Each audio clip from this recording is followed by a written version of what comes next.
Bonjour, ici Éric Lévesque. Et Audrey Archambault. Bienvenue à Pas sorti du bois.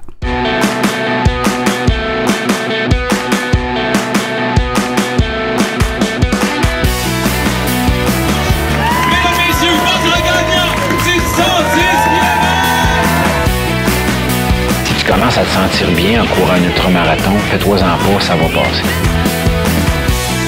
Grand champion du 125 km!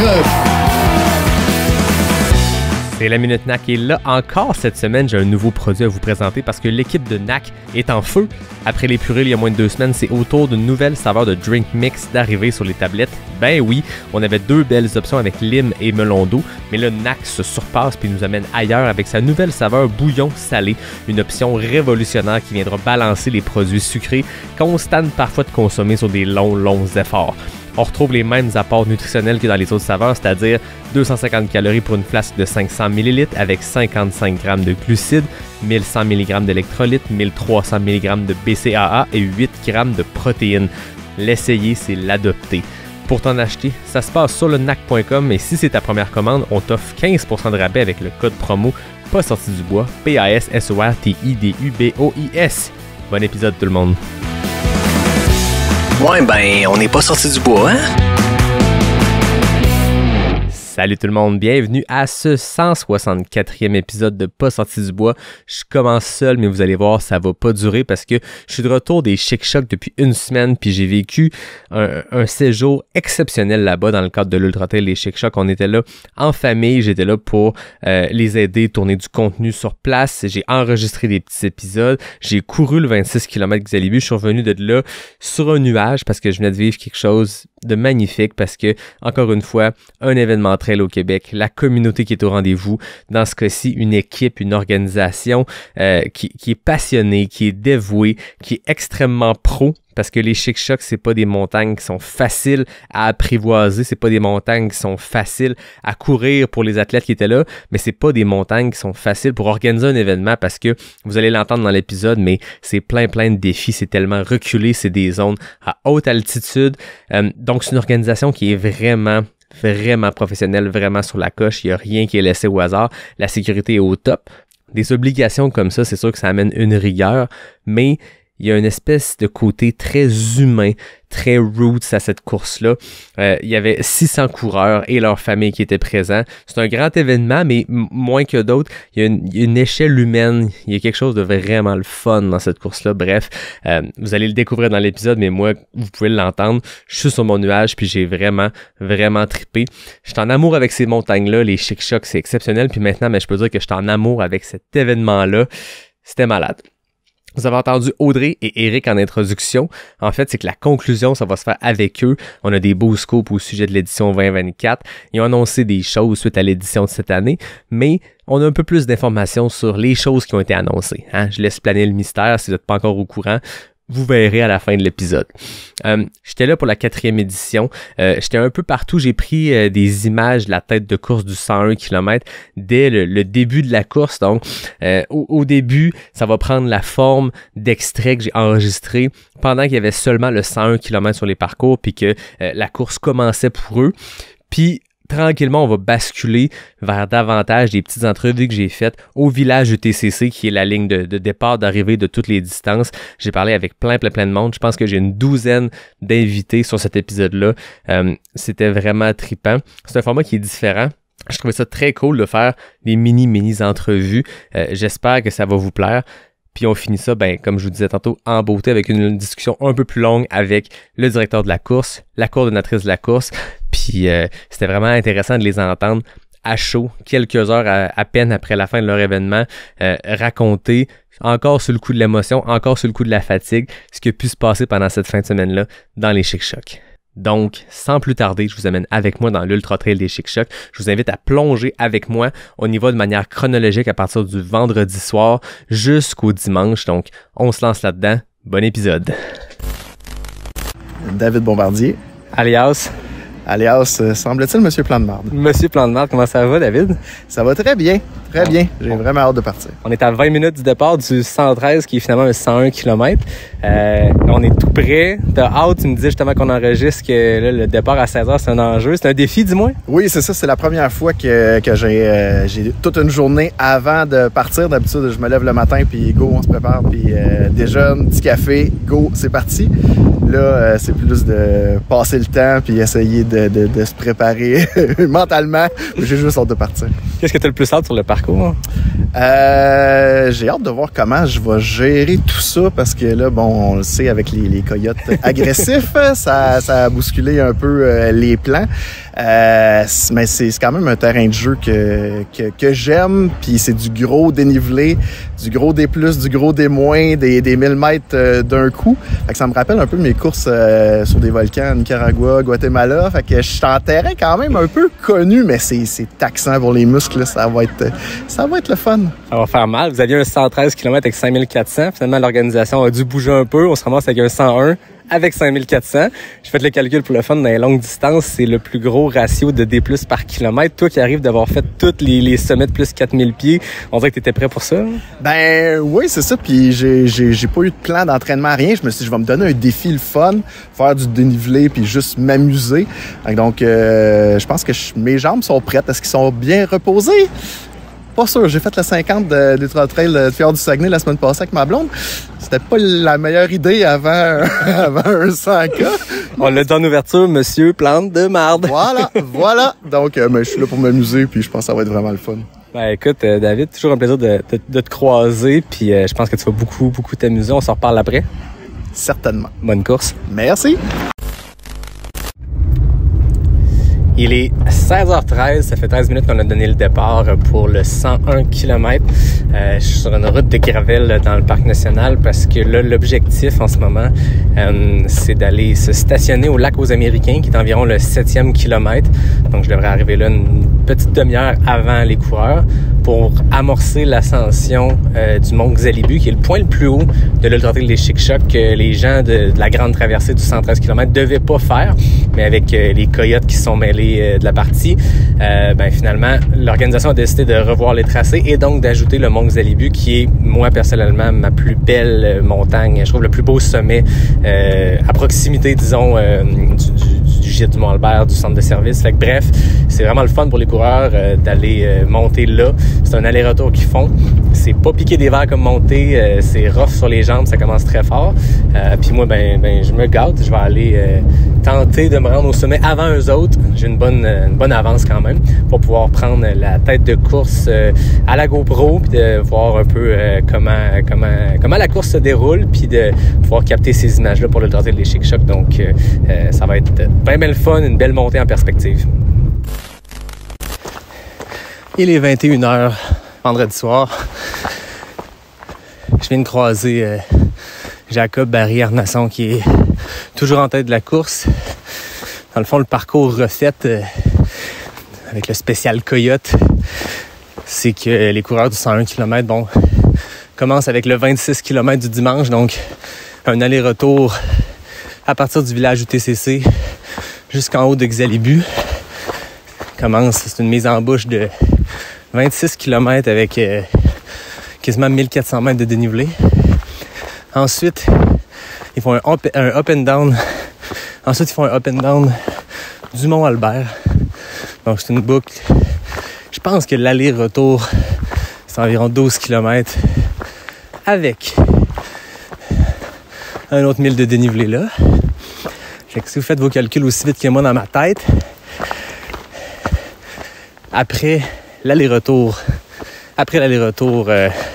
d'Albert, je viens de croiser Jacob, donc il y avait un genre de 38 km d'un jambe avec plus de 2000 mètres de dénivelé, up and down. Il est très, très, très frais. Là, les coureurs attaquent la boucle olivine qui mène jusqu'à la Serpentine. Et après ça, ils rentrent bien profond dans le bois. Jacob a vraiment une confortable avance parce que il est déjà en train d'amorcer la boucle vers Olivine. en ce moment où je monte le Mont-Albert, j'aimerais ça croiser la 2e et la 3e position dans leur descente. Selon ce que les bénévoles me disaient, Maud Cyr, qui est toujours en tête, serait 4e overall. Donc je vais monter Albert en espérant croiser tout ce beau monde. Pour l'instant, c'est chaud. Il est 20h, puis il fait encore au-dessus de 20 degrés. Très humide. C'est assez chaud pour le parc de la Gaspésie à ce temps-ci. Si je compare tantôt à en haut de Xalibu, où il devait faire 0 avec des vents de 100 km/h. Les athlètes font vraiment face à des grosses variations de température. C'est assez impressionnant, la montée de Xalibu entre la portion dans les arbres où il fait un 22-24, bien humide. Puis dès que tu arrives à découvert, dès que le vent te frappe, ça descend drastiquement. C'est extrême les conditions ici. Je suis pas sûr qu'on a d'autres événements trail qui te mettent face aux éléments aussi intensément que l'Ultra Trail des Chic-Chocs. Quand on sort de la ligne d'arbre, quand on est dans les gros pierriers, à plus de 1000 mètres d'altitude, le vent frappe. Donc c'est magnifique, mais c'est brutal. Donc c'est un 101 km aujourd'hui, extrêmement challengeant pour les athlètes. Puis ça va être pareil pour demain. Les gens qui seront sur le 78, qui est devenu un 75 avec la situation Coyote, le 62, le 45 et le 23. Donc, je continue la montée et je vous tiens au courant. Ciao! Maud, comment se passe ta course? Hey, super bien! On arrive à la là, il fait trop beau. toute fin de la descente du Mont-Albert. Ouais. T'as l'air dans un excellent état d'esprit. Ben, vraiment. Le monde sont fins. La température est belle. Les bénévoles sont fins. Numéro 12! Les bénévoles, c'est les best! Yeah! Merci! Ah, fait que ta course se passe bien? Oui, vraiment. Là, j'ai eu des petits mal de cœur, mais c'est passé. Parce que, tu sais, là, l'ultra, là, tout est temporaire. Hein? Ben, exactement. C'est ça. Hey, t'arrives au turnaround. Oh, bonjour! Je te laisse ici. Yes! C'est le fun. Hey, c'est trop On s'en va demain? Mais ça! Bonne continuité. Amuse-toi. Ça m'a donné l'énergie. Yes! Merci. Hey, ouais, good job! Donc, on est samedi matin, il est 3h30, 3h40 du matin présentement. Il fait encore très noir au village UTCC. Les coureurs du 113 km, du 101 km, sont sur le parcours. On fait toute la nuit. Cette nuit, vers minuit, ils ont eu un gros déluge sur la tête. Donc, probablement que ça va ajouter au challenge. Ça va jouer sur leur morale de passer une partie de la nuit comme ça, tout mouillé, face aux éléments. Donc en ce moment, le village UTCC se réveille tranquillement parce que le départ du 75 km est à 4 heures du matin. Ensuite, celui du 62 km à 5 heures, le 45 à 6 heures, etc. Donc beaucoup d'actions. Les coureurs commencent à arriver. Je vais aller voir, je vais aller me promener avant de donner le départ du 75 km, voir s'il n'y a pas des gens à qui jaser. Je m'appelle Margot Narbet, puis je suis responsable des bénévoles pour l'Ultra Trail des Chic-Chocs et toute autre tâche connexe. Toute autre tâche connexe, je pense que c'est ça la réalité d'un événement comme ça. J'ai goût qu'on parle en partant des changements de parcours parce que tout de suite, on imagine le directeur de course qui doit revoir ses parcours, on imagine les coureurs qui reçoivent l'information, qui se disent « OK, il y a un changement ». Mais je pense, à t'écouter quand on parlait jeudi dernier, un des changements les plus majeurs a été pour toi et tes équipes de bénévoles. Qu'est-ce que ça impacte? Qu'est-ce que ça implique un changement de parcours comme ça à quelques jours d'avis? Ben, c'est sûr que, tu sais, une fois que Eric, il a eu fait un peu le changement de parcours avec les temps de passage puis tout ça, ben moi, en fait, j'ai 3 ravitaux et points de contrôle qui ont bougé. Ils se retrouvent, genre, le point le plus lointain du parc, puis il faut les ramener au point le plus proche, quasiment, là, ou à l'opposé, au Xalibu. Fait que, tu sais, c'est de prévenir les gens, ben déjà de prévenir tout le monde, tu sais, parce que en tout, avec les premiers répondants, on est à peu près une centaine de bénévoles. Fait que de faire une communication à tous, OK, ben c'est ça qui va être ça va changer, de dire qui ça va impacter. Mm-hmm. Puis après, ben ces équipes-là, de les contacter et de leur dire, bon, ben vous en y alliez là, puis finalement, vous allez là, la gestion change pour vous, pour toutes les équipes de ravito, en plus, tout ce qui a changé, c'est qu'ils opèrent vraiment toute la nuit, alors que l'année dernière, c'était pas le cas. Ouais, c'est ça. Donc, tu sais, ça a un petit peu changé, mais tu sais, les gens ont été super compréhensifs. Il y a même des gens qui ont un petit peu appelé en disant, tu sais, moi, je peux aider là, il y a vraiment pas de problème. Donc, ça a été un petit peu le plus gros job. Mais puis après, tu sais, c'est de la job logistique, là. Tu sais, redispatcher les ravitaux, revoir les quantités, etc. Là. Mais ça a été pas mal ça, de belles journées. Les joies d'organiser un événement dans les Chic Chocs avec tout ce qui peut se passer. Ouais. Au-delà des coyotes, au-delà de tout ça, c'est quoi les plus gros défis pour toi et pour ton équipe de bénévoles de faire ça ici dans le parc de la Gaspésie, sans signal, avec des ravitaux qui sont très, très loin, très durs à accéder? C'est sûr que le premier enjeu, c'est la communication. Et encore cette année, je pense que ça va vraiment mieux, là. Le système de Starlink en particulier est super efficace. Ça permet vraiment d'envoyer des textos, en fait, d'opérer avec des outils du quotidien versus utiliser un téléphone satellite que genre, tu sais, il y avait des gens l'année dernière, c'était comme moi, j'ai jamais utilisé ça de ma vie, là, je sais pas à quoi ça sert. Donc ça, c'est vraiment l'enjeu principal. Puis c'est sûr que le deuxième, c'est qu'on a des ravitaux ou des points de contrôle, ils sont super isolés, là. Fait que, tu sais, si tu dois sortir quelqu'un, mine de rien, ça ajoute de la pression sur nos bénévoles parce que, ça va prendre plus de temps. Tu vas devoir gérer potentiellement la personne plus longtemps. Ou même s'il y a un problème parmi les équipes de bénévoles, tu sais, ça prend aussi du temps de les sortir, là. T'as beau avoir un super plan, on est vraiment bien équipés, outillés sur, OK, nos points d'accès sont là. Mais il reste que quand t'es à la grande cuve, au pic du brûlé, il faut descendre à pied. Ouais. Fait que, tu sais, c'est vraiment les deux plus gros enjeux là, de notre événement. Merci beaucoup, Margot. Avant qu'on se laisse, j'ai envie de te poser la question. Qu'est-ce qui rend cet événement-là spécial? Qu'est-ce qui rend cet événement-là unique par rapport aux autres qu'il peut y avoir au Québec ou dans le monde? Tu sais, moi, c'est les montagnes. Tu sais, c'est unique au Québec. Moi, je viens des Pyrénées en France. Puis, tu sais, quand je viens ici, j'ai toujours comme une espèce de... C'est ma Madeleine de Proust, là. Tu sais, je me dis, c'est comme un petit peu comme chez moi, là, tu sais. Puis, je trouve qu'il y a une espèce de...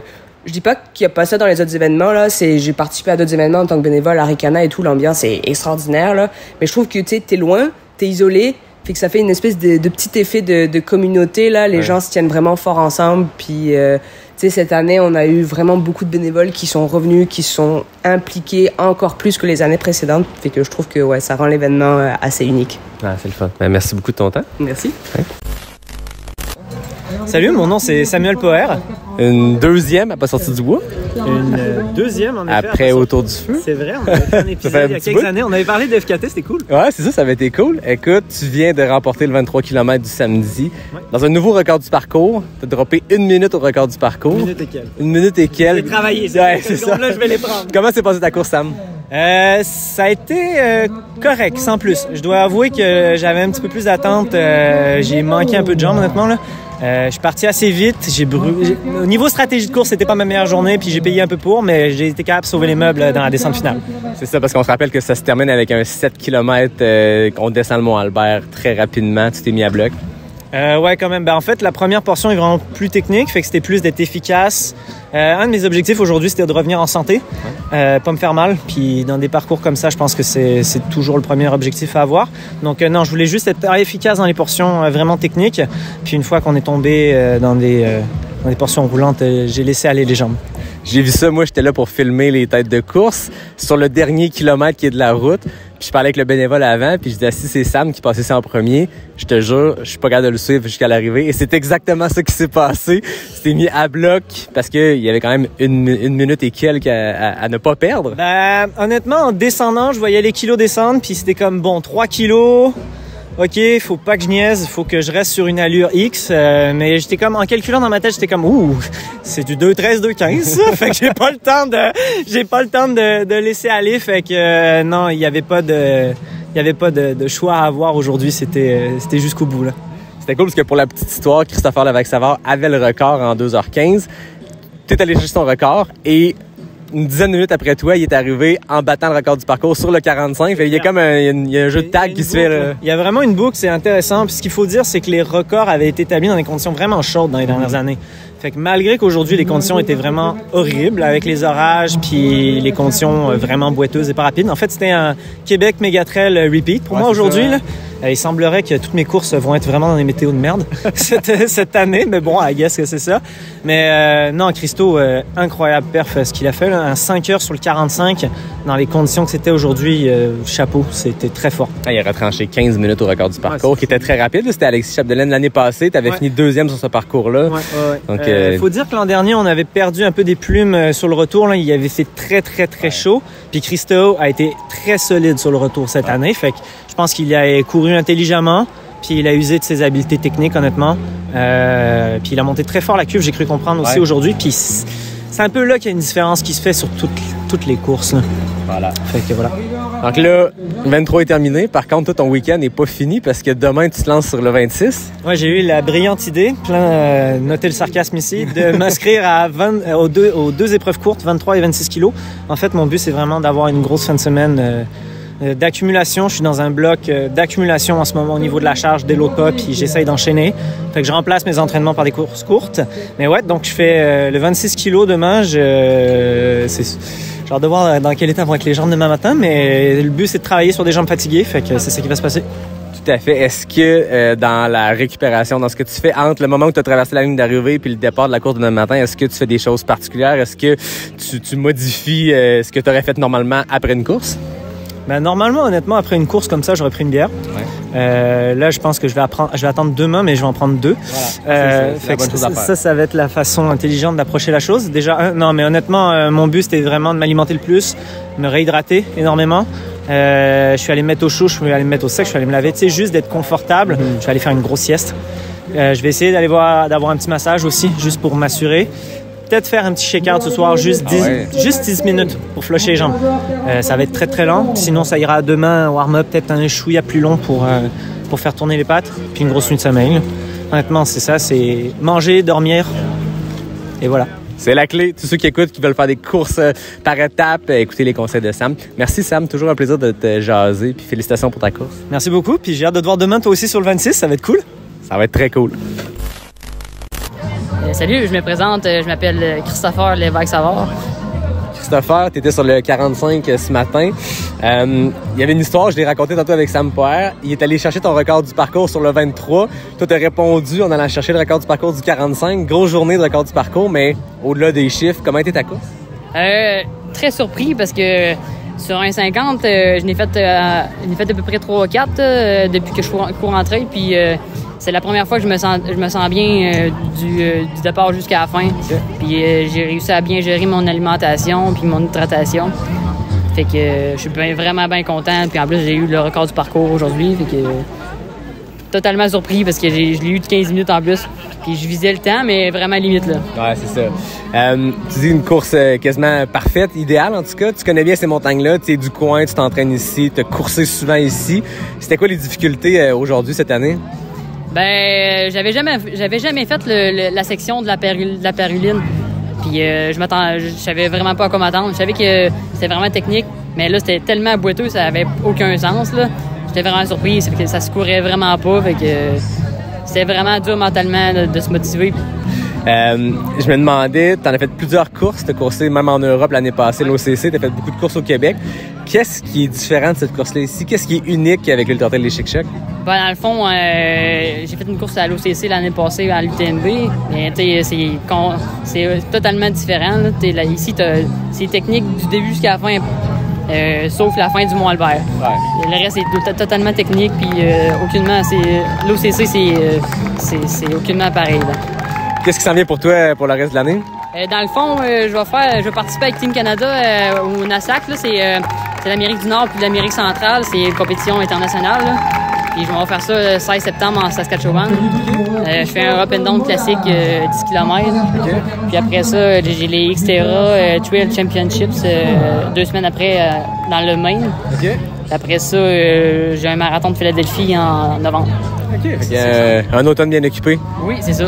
J'ai bien hâte. Cool. Ben, merci beaucoup d'avoir parlé. Puis félicitations pour ta course. Très, très impressionnant. Merci beaucoup. Là, j'ai dit, coudonc, j'aurais dû proposer une pilule de sel ou quelque chose, là. Moi, ça allait super bien. J'étais égoïste. Non, tu m'as dit. Je t'ai pas demandé si tu m'as dit, let's go jusqu'au finish, là. Ah, c'est ça. J'étais comme, il va chier. Vraiment que je vais me rendre au finish. Si j'arrête. Direct en bas, tu peux te le mettre où je pense ton finish. Hey, regarde ça, là, t'es dans l'avant de ma reine. Je suis arrivé là. Exactement. J'étais avec Maude Cyr et David Bombardier. Maude, t'as remporté le 101 km, notre grande gagnante.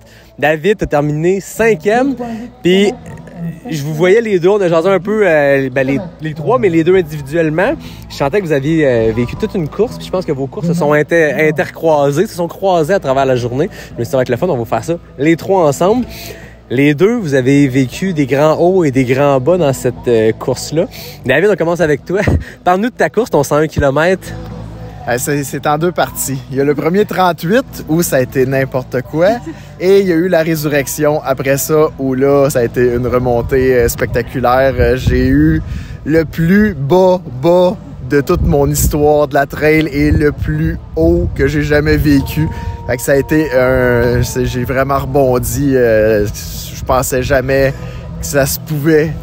Un rebond aussi intense que celui-là. Même après tant d'années, parce que ça fait longtemps que tu roules ta bosse, autant avec Dossard que dans des projets, des plans de marde, des projets solo, de vivre ça, puis d'apprendre encore, j'ai l'impression, après des années, de vivre des aussi gros creux, puis d'en remonter. C'est un sport où on apprend toujours? Ah, vraiment, vraiment, vraiment. J'ai fait une erreur de débutant au début à partir trop vite, puis j'arrête pas de dire tout le temps, faut partir conservateur, faut y aller relax, puis mais je suis parti comme une balle. Là. Tu m'as nommé comme grosse pointure au début, ça m'a rentré dans la tête. J'ai dit, OK, faut que j'aille chercher lui, oh non, puis à cause de ça, l'estomac, il s'est rebellé tout de suite, puis à partir du moment où ça arrive, je le sais que il n'y a plus rien à faire, il n'y a pas de solide qui a rentré. Fait jusqu'au 38e kilo, C'était fini au 38? Ah oui, vraiment, j'abandonnais. J'ai été malade en montant le Mont-Albert, je me faisais dépasser par tout le monde. J'ai comme, qu'est-ce que c'est ça? J'ai pas de fun. Puis Maude, je l'ai croisée, elle a essayé de me motiver, mais mon idée était faite dans ma tête, là. Maude, de ton côté aussi, quand on s'est vu, en fait, le dernier extrait que les gens vont avoir entendu dans l'épisode, ça allait bien, on descendait à Albert, t'étais en feu, t'arrivais justement à ce turnaround-là, là où David parle de son 38 où il pensait arrêter. Toi, t'es passé à ce ravito-là, ça allait en feu, là. Ouais, moi, là, j'étais dans le mode, OK, ça roule, c'est roulant, ben je vais rouler. Moi, c'est ça l'affaire.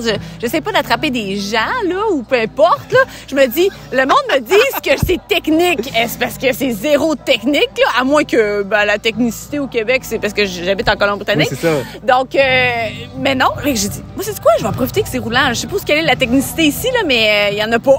Fait que je vais en profiter. Je roule. Fait que j'ai roulé jusqu'à un point où j'ai rencontré la bouette et les racines, genre vraiment intenses. Puis la pluie est arrivée, puis tout ça. Puis, regarde, moi, je fais le syndrome de Raynaud, puis c'est ça m'avantage zéro. Alors, j'ai commencé à avoir les doigts complètement blancs et complètement jammés, les orteils, même à faire tout le temps dans la bouette et tout ça. Et puis, quand j'étais arrivée au ravito du lac, ouais, le gars des premiers soins me regardait et dit « T'as les lèvres mauves, bleues, là, assis-toi, là, on va te gérer. » Fait que moi, j'étais comme moi aussi, tu sais, je crois que moi, je retournerai pas, là. Tu sais, moi, je vais juste arrêter ici. Là. Mais en même temps, j'étais comme, ah, mais là, il fait clair. Moi, je veux voir la vue, là, au top du Mont-Albert. Je veux pas, tu sais, je suis ici pour ça. Fait que là, j'ai dit, là, on peut essayer de me réchauffer, là, OK? On va mettre une bouteille d'eau chaude, là, sur mon chest, en dessous de mes aisselles. Là, il me massait les pieds. Il était vraiment extraordinaire, les bénévoles sont extraordinaires. Et puis là, finalement, tout est revenu. Mes lèvres sont devenues rouges. T'es plus bleu. Fait que là, oh, tes lèvres sont plus bleues. Tu peux y aller. Je dis, ouais, justement, je me sens comme une neuve. J'étais ressuscitée. Fait que je suis repartie sur la go. Puis, écoute, j'ai vu le top du Mont-Albert. C'était magnifique. Ça valait le coup. Et puis, ça allait super bien. Là, écoute, la boîte, c'est de la boîte. Puis, il faut juste une différente technique. Puis, je l'ai appris sur le fait. Fait que 2 histoires, 2 courses, 2 résurrections, j'ai l'impression. Ouais. Je pense que c'est une belle morale où les gens autour peuvent apprendre que tout revient toujours. Puis on le dit souvent, on le répète tout le temps. Gilles Poulain dit toujours que tout passe, tout a passé dans votre cas. David, tantôt tu disais, il y a un point dans la course où je me suis dit, c'est fini les dossards. Là, t'as fini. C'est encore vrai?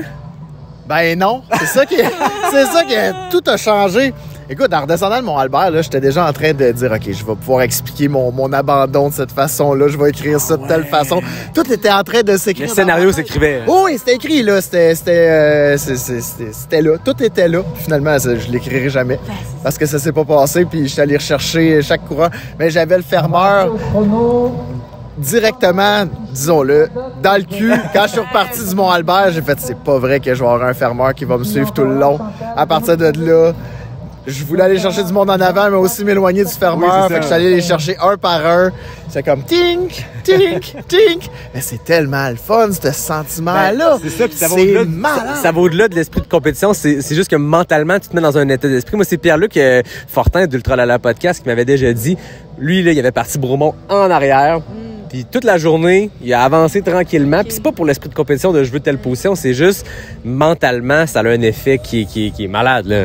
Mais là, je te dirais que de faire un top 5, on dirait que je me disais, faut pas que je finisse 6e. 5, on dirait que c'est comme, tu sais, un top 6. J'ai jamais ça, un top 6, mais un top 5, j'ai comme, il me semble, pour une fois dans ma vie, il me semble que je serais content, tu sais. Mais c'est parce que moi, je suis quelqu'un de mid-pack, là, tu sais, là. On est pareil, petit moi. C'est puis ça. Des fois, quand il y a des courses, il y a un peu moins de monde, on a des bonnes journées, on se rapproche, mais c'est le fun quand même. Oui, c'est tellement le fun, mais juste d'être capable de dépasser et de dire, OK, je suis parti de plus loin, là, mais Colin, puis je veux dire, j'avais comme 62 km pour ça, tu sais, fait que j'avais du temps. On avait rien que ça, du temps. Non, vraiment, ça a été, puis quel beau terrain de jeu, tu le disais, là. Mais on a des terrains de jeu magnifiques au Québec, mais les Chic-Chocs, le Mont-Albert, c'est pas mal au top. On en parlait, Maude, tu vis dans l'Ouest, mais dans la prochaine année, tu vas faire un retour au Québec. Tu seras pas si loin. Est-ce que de vivre ces belles montagnes-là, de les voir, ça motive encore plus à revenir? Ben, c'était la raison pour laquelle je voulais voir dans le jour de quoi ça avait l'air. Puis sérieusement, là, entre ça puis courir sur Whistler Blackcomb ou Garibaldi Lake, là, je veux dire, j'ai le même feeling, tu sais, c'est comme au-delà des arbres, moi, c'est tout ce que ça me prend, une vue, puis c'est cool, là, tu sais, le reste, je l'ai fait en masse dans l'Ouest, je suis correcte, j'ai ma dose, moi, j'ai le goût de voir le territoire québécois, mes sources, puis j'ai hâte, puis oui, en effet, ça va être tout près de la ville où est-ce que je vais rester alors. Yeah! On a un terrain de jeu exceptionnel, puis je pense qu'ici, particulièrement, il y a quelque chose de spécial. On a plein de courses partout au Québec qui ont des terrains de jeu qui sont magnifiques, mais ici, ça ressemble à rien. David, toi, t'as fait les Adirondacks, t'as fait les Whites de bord en bord. Ici, ça se compare à quelque chose? Ben non, c'est la cuve, là, le Mont-Albert, il y a comme, on dirait qu'on est dans carrément d'un autre pays, c'est magique. Il n'y a pas de mots. Tantôt, il y a quelqu'un qui a expliqué d'une façon magnifique, parce que ceux qui connaissent moins, c'est le Mont-Albert. Quand on le regarde d'où on est en ce moment dans le village du TCC, c'est une montagne québécoise, c'est des sapins, c'est vert, that's it. Puis de l'autre bord, c'est un terrain martien, lunaire, des roches oranges. Quelqu'un a dit ça, c'est une montagne de 2000 mètres qu'on a coupée au 45. D'un bord, on a laissé la verdure, puis de l'autre bord, on a montré là en dessous. J'ai trouvé que c'était la meilleure image pour décrire cette espèce de dualité-là entre les deux côtés. Oui, c'est ça. Les roches oranges aussi, c'est vraiment magnifique. La chute qui coule, toi, juste là, c'est comme... Non, tout est là. C'est vraiment, vraiment très, très magnifique. Ça vaut le détour pour venir faire un tour ici et courir. Vous êtes des excellents agents de voyage. Vous êtes des ambassadeurs pour la région de la Gaspésie, on le savait pas. Mais de nuit, c'était quand même moins beau un peu. Fallait continuer. Voilà, exactement. C'était la motivation pour continuer, mais c'est ça. De nuit avec la pluie, puis les nuages, puis... Ah ouais, le vent, puis tout. Là, des fois, je disais aux coureurs, genre, dans le bois, tellement que j'en avais ras-le-bol de la bois. Je disais, hey, on sent vraiment comme les soldats là, de la guerre, la Deuxième Guerre mondiale. Là, on le filez-le, là, comment ils se sentaient, eux autres, là. Ça n'avait pas rapport. Eux payaient pas pour être là. Nous autres, on paye le dessin pour être là. Je sais plus quoi faire là, pour me stimuler là, pour penser à autre chose que genre je veux sortir d'ici, mais bon, c'est correct, ça fait partie de la game. Hein? Puis c'est un défi, puis j'ai adoré au bout du compte. Vous l'avez réussi les deux, félicitations. Je suis content de savoir que David, on va te revoir sur des événements, même si on va continuer de te suivre dans tes plans de marde. Maude, je suis très content de savoir qu'on va te revoir probablement dans des courses québécoises dans les prochaines années depuis quand tu vas revenir ici. Merci beaucoup à vous deux. On se dit à une prochaine fois. À une prochaine fois. Certainement. Merci beaucoup. La distillerie Ubald, c'est 4 gins puis 2 vodkas 100% québécoises, mais c'est surtout une équipe de passionnés qui laissent rien au hasard. De la récolte à la bouteille, toutes les étapes et les processus sont faits pour obtenir le meilleur produit possible, sans compromis. Tout est produit sur leur domaine dans Port-Neuf dans un souci d'économie circulaire.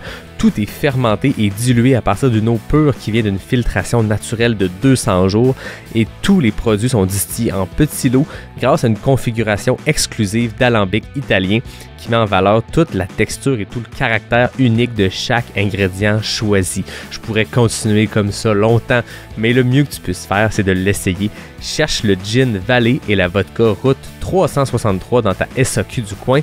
Merci Ubald et bonne continuité d'épisode.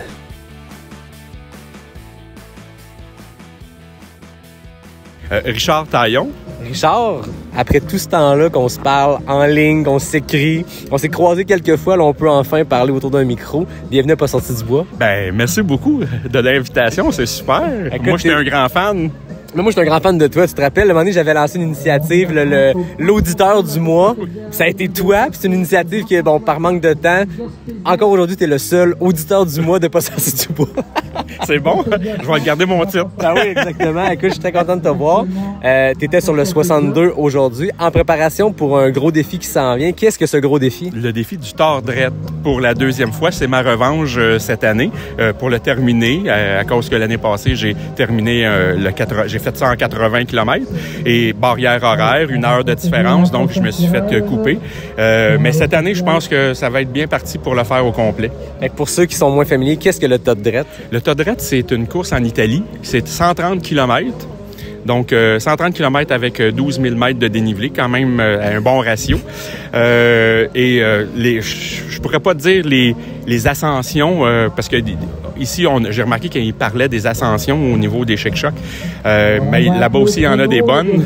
Fait que c'est une belle course dans les Alpes italiennes, dans la vallée d'Aoste.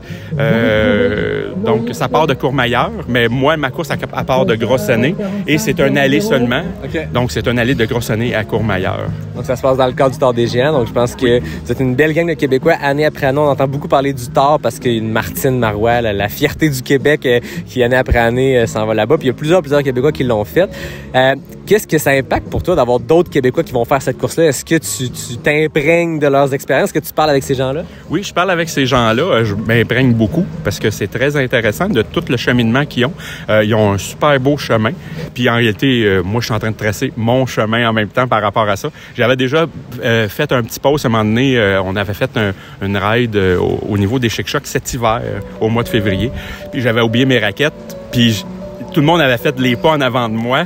Puis moi, j'avais pas de raquette, fait que je pilais sur les pas de eux. Puis qu'est-ce que j'ai posté avec l'image, c'est qu'on m'a pris en photo parce que je montais le dernier. Puis là, avec cette photo-là, j'ai marqué « Marcher dans les pas des autres peut aider beaucoup ». Ouais, ben c'est exactement ce que tu fais. Puis tu me disais avant qu'on enregistre que tu suis même les pas de Martine qui était, on se rappelle, elle était passée au podcast, elle n'a pas sorti du bois, après avoir retranché 22 heures de son temps du Tord des Géants entre, bon, je me rappelle plus des années, c'était entre 2019 et 2021, bref. 21. Elle avait retranché 22 heures, ce qui est exceptionnel. 21. Puis parmi toutes les choses qu'elle avait faites, c'était de se faire coacher par Éric Dehaye. Puis là, tu me disais que Éric Dehaye est rendu ton coach. Éric Dehaye est rendu mon coach. On travaille fort sur toute la vitesse. Il est en train d'ouvrir ma tank à gaz, c'est le mot d'ordre, tu sais, fait que je pense que tu sais qu'est-ce que c'est. Je suis parti de 730 le kilomètre, je suis rendu à 5, quasiment 4,55 le kilomètre. Mon but, c'est de descendre encore plus bas pour arriver à faire un 10 km à la même âge que quand j'avais 15 ans. Wow, ça veut dire combien, ça? En bas de 46. Oh shit, OK! Donc, 45 et 50. Fait que le moteur grossit. Hein? Le moteur est grossi. Même asthmatique, le moteur grossit puis ça marche bien. Très, très fort. Fait que là, t'étais dans les Chic-Chocs aujourd'hui sur le 62 dans le but de venir faire une run d'entraînement pré-Tordret? Oui, pré-Tordret parce que ici, j'avais remarqué que tout ce qui était côté Mont-Albert était très rocailleux. Fait que c'était un bel entraînement pour le Tordret parce que c'est très rocailleux aussi en mode alpin de ce côté-là. Fait que c'était très, très, très, très le fun aujourd'hui. T'as eu du fun? J'ai eu bien du fun. Très boiteux, mais bien du fun. Est-ce que tu sens que ça a contribué à ta préparation? Oui, tout à fait, tout à fait. Les jambes sont solides. C'est ça que ça veut juste dire. Il reste le souffle avec l'aspe en haute altitude à travailler. Mais ça prend les pompes absolument. L'année passée, je me suis fait un petit peu... je me suis fait jouer un tour avec ça. Je me disais que j'étais correct. Puis finalement, en haute altitude, l'aspe a kické in. Okay. Puis sans l'effort. Fait que j'ai fait, OK, cette année, on prépare ça. On prend les pompes justement pour préparer ça comme il faut. Pour être capable de passer le côté rythme et pas lâcher le rythme comme de le côté alpin. Ouais, c'est ça. Écoute, à t'écouter, je sens que la préparation est là, que tu as fait les devoirs qu'il fallait pour passer d'un abandon l'an dernier, forcé par les cut-offs, à là, cette année, 30 jusqu'à la ligne d'arrivée. Tu me sembles dans un état d'esprit qui est béton, de feu. Tu es prêt pour ça. Richard, je te souhaite un super top drette. On va suivre ça. Tu me disais que tu fais des Facebook Live aussi avec les Québécois qui sont là-bas, donc on va écouter ce contenu-là. Je te souhaite une excellente course, puis bon retour après ce périple gaspésien. Bien, merci beaucoup, Yannick. Ça fait plaisir. Merci, Richard. Josh Tremblay. Josh, on s'est parlé dans l'épisode de pré-UTCC. On avait anticipé plein d'affaires, on se prépare de plein de façons pour une course, mais quand il tombe des cordes intensément, comme les auditeurs l'entendent peut-être sur la tente sous laquelle on est, c'est quoi la stratégie? Est-ce qu'on s'adapte? Ouais, là, je vais aller en camisole short, puis j'espérais pas geler au top du Mont Xalibu, là. Puis, anyway, c'est la même affaire pour tout le monde, là, fait que on va juste s'adapter au fur et à mesure, là. Moi, je trouve qu'on retombe dans notre nous de jeunesse, dans notre cœur d'enfant quand il tombe des cordes comme ça. La seule affaire qu'on a à faire, c'est de sauter dans la boîte à pieds joints puis de s'amuser. Exact, ouais, on va s'amuser dans la boîte, ça c'est certain. Là. La descente, elle va être périlleuse. Je la vois, là, puis c'est tard. Ouais. Toi, comment tu te sens avant la course? Je me sens bien, là. J'ai pris une petite pilule de caféine avant de... Il y a 1 heure, mettons, là, Ah, Alexis, il vient de passer, salut, là! Ouais, je me prépare, là. J'ai fait un peu de visualisation en départ. Vincent est là aussi. Un peu de visualisation, puis j'ai bien hâte de prendre le départ là, avec les boys. Anyway, là, ce que Éric Lévesque nous disait, c'est que le pic est entre 7 et 8, le départ est à 7. Fait que toute la montée vers Xalibu, on va se faire pleuvoir dessus, mais l'avantage, c'est qu'en haut, il y a des vents à 100 km/h. Il pleuvra plus, puis qu'on va sécher dans le temps de le dire. T'es sérieux, il y a des vents, ça? Ça dépend des fois, mais quand j'étais là vendredi soir, je te confirme que c'était fort, mais regarde, ça va être parfait pour sécher, c'était fait pour ça. Ouais, j'espérais pas faire trop d'hypothermie, là. On va faire attention. Hey Josh, bonne course, amuse-toi, puis on s'en reparle peut-être après. That's it, merci Yannick, tantôt. Allô, c'est Mélodie Gilbert. Mélodie, on vient de terminer le 26 Xalibu. Toi, c'était une run, je pense, un peu d'entraînement, un peu de compétition avant de t'en aller à Chamonix. Comment ça s'est passé? Ça s'est super bien passé. Ouais, c'était une course d'entraînement intense. Là. Je voulais quand même mettre un bon effort pour voir la forme était où, mais je dirais plus sans prendre de risques parce que c'était pas le temps de se verser une cheville ou quoi que ce soit avant de me rendre à Chamonix. Ouais, c'est le fun. On s'était parlé avant de Canyons, qui a été ton ticket d'entrée pour l'OCC. Est-ce que ça a changé un peu tes plans de l'été, sachant que tu en allais à Chamonix à la fin de l'année, ton choix de course, ton entraînement? Oui, c'est sûr que là, Chamonix, c'est 55 kilos avec 3400 de dénivelé. Fait que l'entraînement a été un peu plus dans l'endurance que si je m'étais entraînée là, comme les formats Golden Trail de 25 kilos. Là, c'est différent. Fait que là, tu viens de terminer ton 26, pas de bobo, top shape. Comment tu te sens à l'approche de la course? Ça s'en vient vraiment vite? Je dis à tout le monde, je suis tellement excitée. Là, c'est vraiment mon feeling pour l'OCC. J'ai l'excitation, mais prête à aller tout donner. Là, le couteau entre les dents pour aller donner tout ce que j'ai, puis montrer, voir ce que mon entraînement a donné dans le fond. Là, ouais.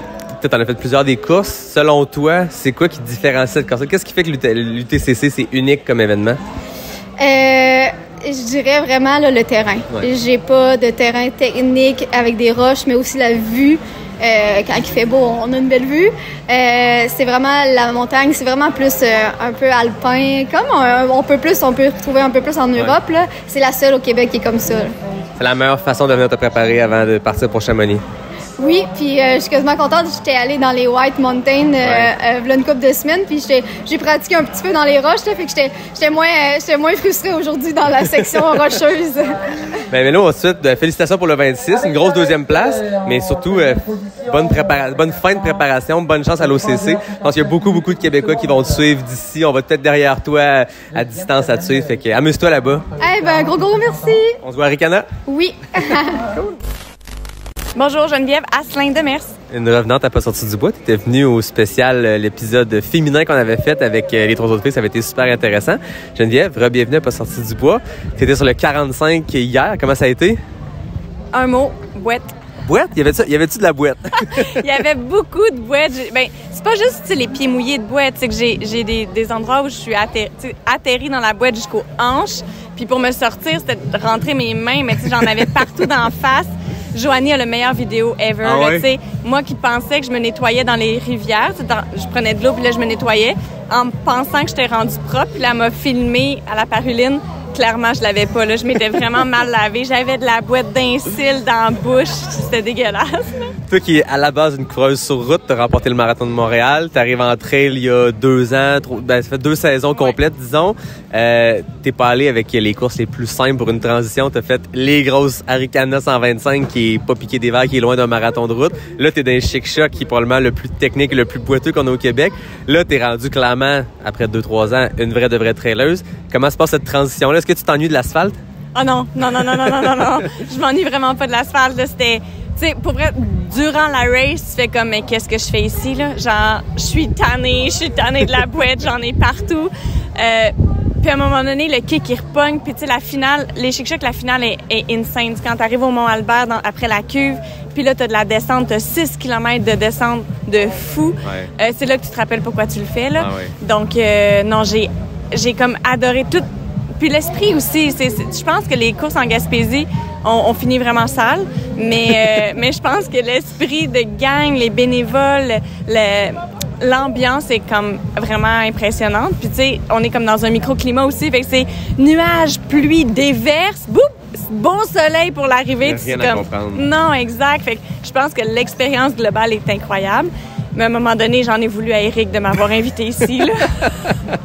Mais comme tu dis, la descente, la plupart des parcours du samedi, ça se termine avec un 6 km de moins 850 mètres de dénivelé. C'est magnifique, c'est une belle descente. Comme tu dis, on retombe en amour avec le trail quand on a sacré dans la cuve, quand on a sacré dans la boîte. Comment s'est passé ta course? Tu as remporté avec un record du parcours. Félicitations. Comment ça s'est passé? T'as-tu des gros downs, des gros ups? Je partais parce que j'ai quand même eu un gros accident de vélo de montagne il y a 2 semaines. Donc, tu sais, le neurologue me donnait le go pour recommencer la compétition. Mais il m'a dit, tu sais, les 30 premiers kilos, tu y vas easy pace, là, dans le sens que tu es vraiment à l'écoute de ton corps. Fait que moi, je me suis passé par une fille. Je dis, OK, t'as-suis pas. Ouais. Tu sais, c'est vraiment, vas-y à tes feelings. Si tu suis quelqu'un, tu t'écouteras plus. Puis, tu sais, il dit, au moindre signe, là, genre, tu vois flou, tu vois double, il dit, là, tu sors du parcours. Parce que, tu sais, un cerveau, tu niaises pas avec ça. C'est pas une cheville foulée, c'est ton cerveau. Fait que, super bon feeling. Dans la boîte, il me dit, à 30 kilos, tu sais, gars, il va te rester 14, tu gonnes, puis tu t'amuses. Fait que, mais un petit peu avant, 30 kilos, je me sentais vraiment bien. Fait que j'ai fait, OK, je vais commencer à ouvrir la machine. Puis je voulais sortir de la boîte, là. J'étais comme écœurée d'être dans la boîte. Fait que j'ai commencé à gonner. Puis, tranquillement, pas vite, là, je rattrapais Puis à un moment donné, je vois la fille au loin. Fait que là, je m'en vais à côté d'elle. Puis, elle allait pas, tu sais, super bien mentalement. Elle disait, je suis tannée. Je dis, on vit toute la même affaire. Ouais. Tu sais, pas vrai, on est tous dans le même bateau. Ah ouais, on se suit, puis tu sais, on s'encourage. Puis à un moment donné, elle m'a dit, tu sais, t'as vraiment plus d'énergie, là, ça paraît. Tu sais, vas-y, go. Fait qu'après ça, moi, j'ai gonné la fin, la montée de la cuve comme jamais en power hike. Là, c'est la première fois que j'avais un bon feeling en hike. Là, j'avais de l'énergie. Puis la descente, mais j'ai roulé comme jamais. C'était agréable comme finale. C'est quand tu finis avec de l'énergie puis de la belle énergie, ça a été vraiment une belle course pour ce qui est de la gestion d'énergie. Fait que de A à Z, j'ai en plus un record du parcours. Fait que c'est encore plus grand quand t'arrives puis tu fais comme si je l'ai là, j'ai 35 minutes sur le record du parcours. Fait que c'était le fun là, c'était vraiment le fun. Est-ce que ça servait aussi de genre de dernière grosse run d'entraînement avant Arikana? Exact, oui, c'est ça. C'était comme je voulais faire un power week-end un petit peu. Je voulais courir aujourd'hui, mais avec le déluge de ce matin, puis je vous ai vu partout, j'ai fait je vais les laisser aller, puis genre, je me ferai peut-être une petite course cet après-midi quand il va faire plus beau. Mais c'est ça servait beaucoup d'entraînement aussi en vue de UTHC. Fait que je pense que c'est fait, là. Un bon entraînement efficace. Tu es en confiance pour Arikana, là? Est-ce que l'année passée, c'était ta première fois sur le 125, tu as terminé 3e. Est-ce que ta préparation est différente, physique ou mentale, en vue de la course, maintenant que tu la connais, maintenant que tu sais ce que ça prend pour faire X chrono? Oui, mais oui puis non, dans le sens que l'an passé, j'ai comme fait un 60 puis pouf, 125. Fait que j'étais vraiment conservatrice dans les débuts. Je veux juste pas la DNF. Je veux vraiment la compléter. Fait que super conservatoire jusqu'à 80. Puis là, à 80, j'étais comme, OK, je peux plus DNF rendu là. Puis j'ai commencé à gonner. Cette année, je vais peut-être la prendre un petit peu différemment. Je vais être quand même conservatrice, mais peut-être pas jusqu'à 80. Je connais aussi mes limites. Je me connais mieux dans la trail. Puis je connais plus la trail du THC aussi, dans le sens que je l'ai déjà fait. Fait que oui, je vais la prendre différemment. Mais c'est encore une fois, il faut que tu sois conservateur au début de l'UTHC. Effectivement, c'est une longue balade. Merci beaucoup, Geneviève. Félicitations pour ton 45. On se voit à Arikana, on se voit sur le départ. Moi, j'essaierai pas de te suivre. Tu peux essayer, on va voir. Non. C'est vraiment le fun de te voir progresser dans le trail depuis 2 ans. C'est exceptionnel ce que tu es en train d'accomplir. Puis, tu as une belle énergie, puis on te voit t'impliquer. Tu remets tes médailles à l'arrivée. Fait que tu es vraiment 100% rendu une traileuse. Le marathon de Montréal, tu ne reverras pas. Non, c'est ça. Alex sera pas content d'entendre ça. Mais... Je blague. Il y en a plein de trailers qui retournent au marathon, mais t'es clairement rendu une traileuse. Ah, merci, c'est gentil, Yann. Merci. Bye, c'est tout. Virginie Savard. Virginie, si le nom dit quelque chose aux gens, c'est parce que tu as remporté un concours. Puis on vient de se croiser par hasard dimanche soir au gîte du Mont-Albert avec toute ta famille qui nous regarde enregistrer. Yes, donc raconte-nous comment tu avais gagné ton dossard des Chic Chocs. Dans le fond, tu avais posé une question dans un des podcasts, puis je les écoute religieusement depuis que je me suis mis au trail, un peu grâce à ce podcast d'ailleurs. Puis là, j'étais comme, hey, je sais la réponse. Mais ça me semble que c'était un sur le Gaspésia, hein. Ouais, ça se peut. Puis le Gaspésia, ça fait comme 4 ans, je le fais, puis je suis bénévole aussi. Fait que là, j'ai répondu, puis boum, j'ai gagné mon inscription. Malheureusement, je me suis un peu blessée à la bandelette, fait que la descente du Xalibu, c'était moins dans le plan. Ça moins. Ouais, fait que là, j'ai fait le 10. C'était boiteux. Ouais. J'ai eu la chance de le faire avec mes 2 parents. Hein? Puis j'ai 30 ans en fin de semaine. Oh wow! Bonne fête! Merci, c'est pour ma fête. Puis je trouvais ça exceptionnel de pouvoir faire ça avec mes 2 parents à cet âge-là. Puis mon chum, ma sœur, mon autre sœur, ma tante. On fait le 26 km. C'était fou. Un beau trip familial. C'est à partir d'un dossard, puis finalement, c'est devenu 7 dossards. C'est vraiment trippant. Félicitations pour ton 10. Félicitations à toute la famille qui est là pour les différentes distances. Fait que là, t'es blessé, mais tu t'es dit, tant qu'à se déplacer, on va au moins faire le 10 km. Comment t'as trouvé ça? J'ai trouvé ça incroyable. J'aime beaucoup la descente, plus que la montée en général. Là, c'est sur la descente avec la bandelette qui accroche, c'est tannant, mais c'était fou. Il y avait tellement de boue, je riais tout le long. Je riais. Ouais. Je regarde ceux ci qui ont fait le 26, on a été gâtés en fait de boue aussi, mais je pense qu'on retombe dans comme notre enfant intérieur quand on est dans des situations comme ça, hein, les trous d'eau, on saute là-dedans. C'est exactement ce que ma mère, juste devant moi, je la suivais, puis elle me disait, là, c'est comme quand j'étais en Gaspésie, parce qu'elle vient de la Gaspésie. Okay. On habite tous à Québec maintenant. Moi, j'ai déménagé en Gaspésie de retour, parce que mon copain vient de là. Okay. Fait que là, c'est exactement ce qu'elle disait tantôt, en sautant de roche en roche. Ouais, c'est le fun. Là, qu'est-ce qui t'attend une fois que cette bandelette-là va être réglée? T'as-tu d'autres projets qui s'en viennent? Ouais, ben moi, dans le fond, je me suis inscrite c'est la première édition de l'Ultra Trail Forillon. Ouais. Puis c'est à 1h15 de chez nous, là. Fait que je vais faire du bénévolat, puis si ça va, je devrais faire le Mont-Saint-Alban. Fait que c'est tellement de belles vues, là. Ceux qui n'ont pas jamais été, allez-y. C'est extraordinaire, la vue au Mont-Saint-Alban. Super ambassadrice pour sa région. Une question que je pose à tous les invités, ou presque, qui sont dans l'épisode spécial Chic Choc. T'as été à d'autres événements de trail au Québec. Mm-hmm. Qu'est-ce qui rend l'Ultra Trail Chic Choc unique, selon toi? Les paysages. Ouais. Je pense qu'il y a aucune région, j'ai rien contre les autres régions, mais il y a aucune autre région qui a des paysages comme ça. L'année passée, j'ai fait le 23 km, j'ai manqué mourir, il faisait 40 degrés. Merci à Brix, les gels Brix m'ont sauvé.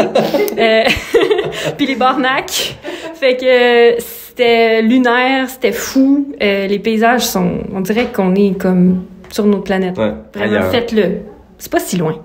Voilà, elle l'a dit. Ben, merci beaucoup. Merci beaucoup de t'être prêté au jeu random devant l'ascenseur, devant ta famille. Écoute, c'est à la bonne franquette. Merci. Puis le gîte du Mont-Albert, hein, ceux qui veulent faire l'Ultra Trail les Chic Chocs, c'est le gros luxe. On est dans le confort total. La bouffe, on s'en va là. On s'en va souper. C'est incroyable. Bon, ben, bon appétit. Merci. Spécial Chic Choc. La conclusion, je pense que ça peut pas se faire avec n'importe qui d'autre que Audrey Archambault, Éric Lévesque. Vous êtes les deux. Ben, je connais même pas vos titres exacts. Éric, t'es directeur de course. Audrey, t'es... Bref, tout. Oui. Coordonnatrice. Parfait. Écoute, j'ai été témoin en fin de semaine de tout ce que tu fais. Les deux, vous êtes partout. C'est un événement. J'allais dire un petit événement parce que, bon, c'est une course de trail. Tout événement de trail est petit, mais c'est énorme ce que vous gérez. C'est énorme ce que vous allez accomplir en fin de semaine. Merci de prendre le temps comme ça. Écoute, on est encore le dimanche. Il fait beaucoup plus beau quand on est parti ce matin. Là, on a le beau soleil. On est sur le balcon d'un petit chalet à côté du départ. C'est magnifique. Merci beaucoup d'être là. Merci, ça fait plaisir. Je me doute qu'il y a quand même un peu de fatigue accumulée de tout ça. On en parlait avant qu'on commence, mais je trouve ça le fun d'être là puis de pouvoir faire déjà un bilan. C'est très à chaud, on s'entend. Là. Il y a 12 heures, les coureurs étaient encore sur le parcours. Ils n'étaient même pas encore partis pour le 26 km, le 10, le 5. Là, on est là à jaser du bilan, mais... je vous lance tout de suite sur la première stat que moi qui m'est venu en tête, que je trouve malade. Hier, on en parlait, on animait les départs et tout, les arrivées, les podiums. Sur le 23 km, qui est la distance, qui est l'épreuve mythique parce que tu fais vraiment la belle grande boucle sur 23 km. Aucun DNF, toutes les coureuses qui ont pris le départ ont terminé. Je trouve ça malade, 23 km, c'est un gros projet, surtout ce 23 km-là. Éric, en tant que directeur de course, comment on se sent quand on entend cette statistique-là, quand on constate que tout le monde s'est rendu à la maison? Écoute, le 23 km, on va se dire, c'est la distance où que tu races. Tu la cours, puis souvent, puis la boucle du Mont-Lévin, du Mont-Albert, qui est très technique. On a habituellement une multitude de chevilles virées, puis qu'on doit quand même faire quelques sorties au niveau de la serpentine. Rien de cas majeur, parce qu'on n'a pas de... C'est pas un parcours qui est de nuit, mais ça demeure que le monde race, le terrain est technique, puis d'avoir tout le monde qui part, qui revient à la maison... Écoute, c'est chapeau, on aime ça. Puis notre équipe de premiers soins aussi. Fait qu'elle est prête à intervenir dans des cas des fois plus majeurs sur le parcours. Là. Il y a eu certainement plusieurs défis. On peut tout de suite enlever un des premiers éléphants dans la pièce ou le coyote dans la pièce parce que vous l'avez annoncé avant même que l'événement commence. Il avait fallu modifier les parcours. J'en ai parlé beaucoup avec Margot qui est responsable des bénévoles. C'est un gros enjeu de parcours pour Éric. Nécessairement pour toi, Audrey, de tout, de communication, d'organisation. Margot, avec les bénévoles, elle l'expliquait, c'était ardu aussi. Mais là, ça s'est pas arrêté là. Je l'ai déjà raconté l'histoire du début, le changement de parcours. Mais là, qu'est-ce qui s'est passé hier samedi? Dans le fond, avant même qu'on ait des présences sur le parcours, on s'était rencontrés avec l'équipe de recherche et sauvetage, notre directeur de sécurité, pour s'assurer, si on rencontre des individus puis qu'ils ont un certain comportement trop audacieux ou même agressif, c'est quoi notre plan? Ouais. Il y a effectivement eu interaction avec des coyotes et on va en profiter pour éteindre certaines rumeurs. Il n'y a pas eu de sang, pas de morsure, tout va bien. Mais justement, le coyote s'est approché d'à moins de 2 mètres d'un coureur qui a réussi à se défendre avec ses bâtons. Fait qu'on s'est dit, nous, on prend pas de chance. Fait que il s'était forcément déplacé, ou à moins que ce soit d'autres, entre la Paruline et la jonction du Versant. Donc, ce qu'on s'est dit, c'est tous ceux qui arrivent à la Paruline doivent sortir. Puis, tous ceux qui sont plus loin, on n'aura pas le choix de se rendre jusqu'à la cuve. Et nous, ce qu'on va s'assurer de faire, c'est de jumeler nos fermeurs ensemble, de faire un groupe plutôt qu'ils soient tout seuls, puis de monter et de s'assurer qu'il n'y avait personne sur le parcours. Puis, comme de fait, tout le monde est rentré au bercail, puis Eric est arrivé.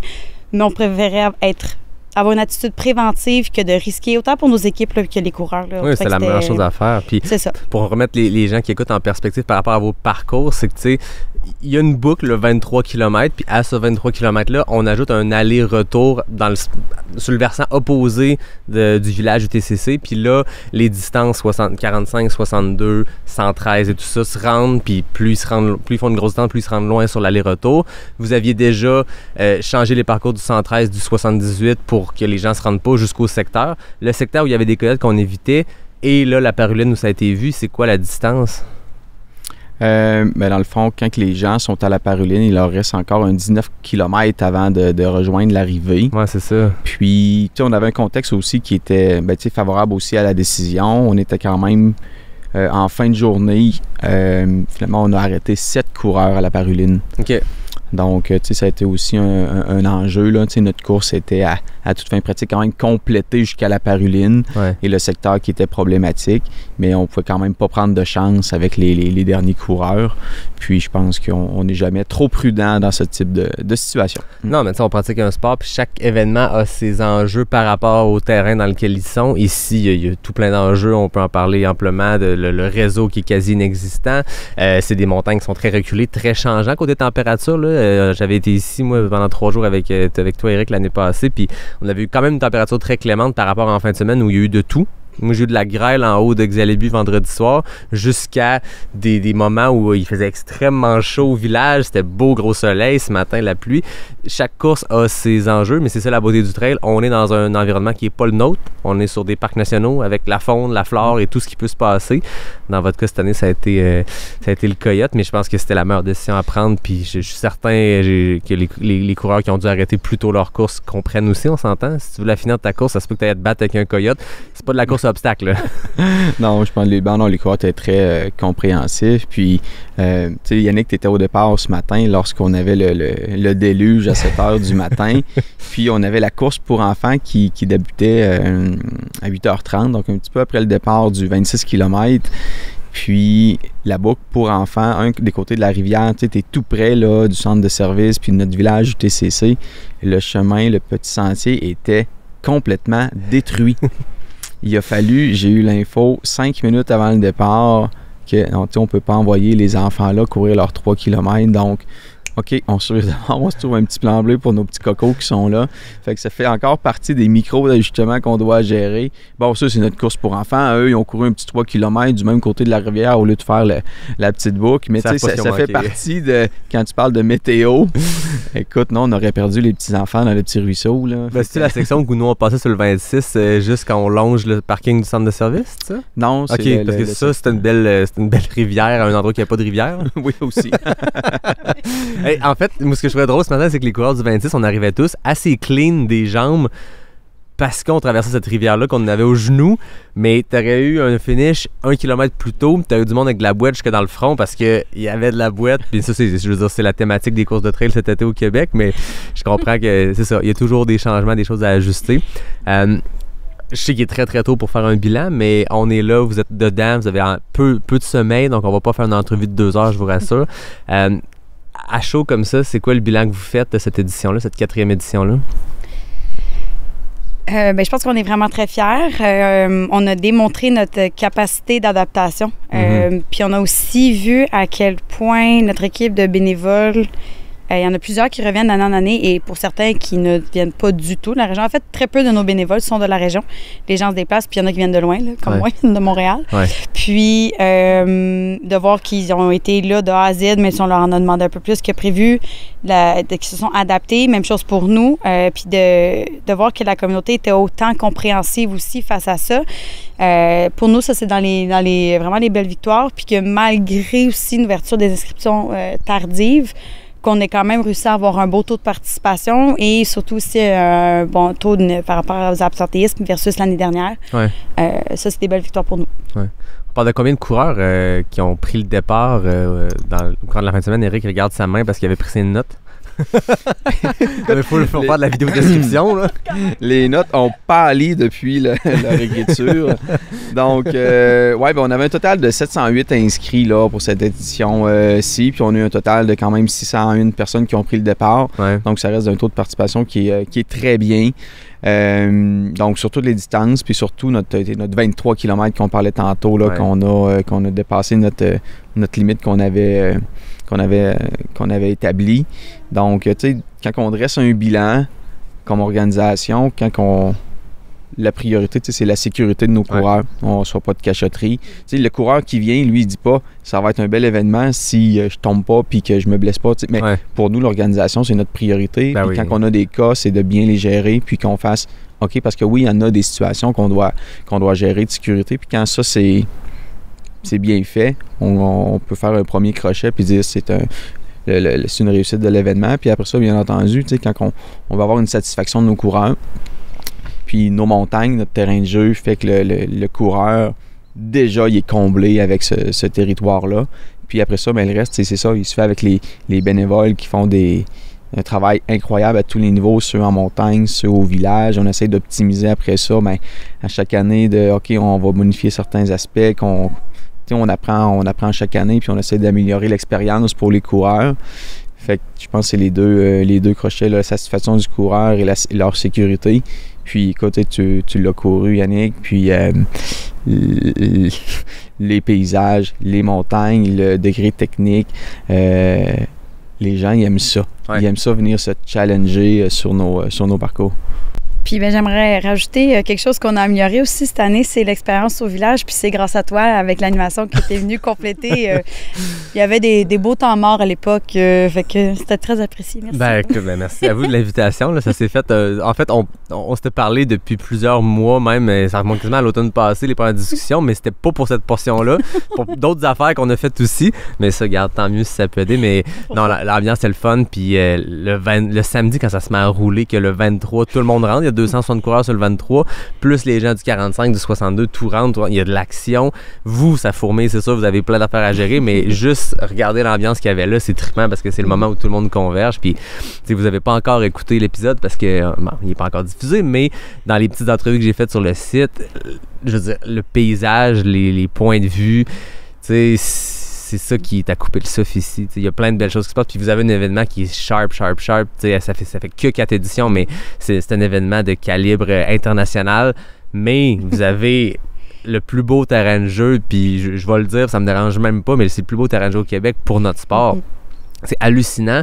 Puis c'est différent de tout ce qui se fait ailleurs au Québec, puis probablement dans le monde, mais c'est des paysages qui sont lunaires. Moi, je parlais avec des coureurs quand on était sur le top de Xalibu, que c'est la première fois de leur vie qui dépassaient un tree line, puis qui arrivaient dans du gros pierrier comme ça, puis on dirait qu'on est sur la lune, puis il y a du brouillard à perte de vue, puis on se fait dire qu'il paraît que la vue est belle, mais on le sait pas parce que là, on est dans le brouillard, mais il y a de quoi d'unique qui se passe là, puis tu fais des courses de trail dans le bois, c'est challengeant pour plein de raisons, peu importe t'es où, mais quand tu arrives dans cet environnement-là qui est différent, le monde a capoté, c'est ça qui revient tout le temps, c'est la beauté des paysages, la difficulté des sentiers, mais fais pas ce sport-là pour que ça soit facile. Là. Non, c'est ça. Puis c'est rare que tu vas arriver en haut d'une montagne puis qu'il y a une prairie puis tu cherches une maison comme en haut du Mont Albert.